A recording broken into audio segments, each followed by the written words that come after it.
One thing that seems constant for most people is that we get mail. It's such a popular, common thing, I guess, that several years ago AOL had their little catchphrase that was said whenever email would pop in. You've got mail. But mail isn't always pleasant. There's bills, there's the ever-present advertisements.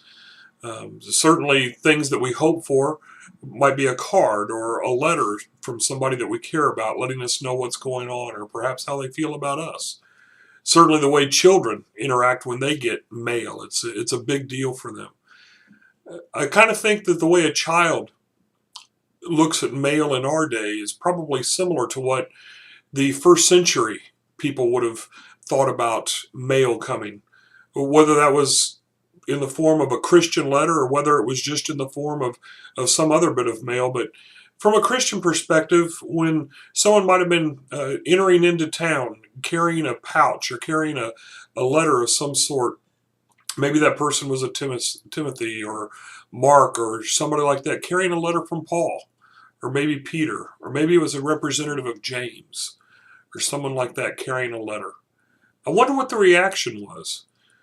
Certainly that letter was meant for many people in most cases, and therefore there would have been a gathering.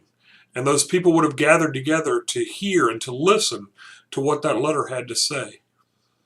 This week, our congregation is going to do the same. We're going to receive a letter from James as we begin a study looking at the book of James over these next couple of months.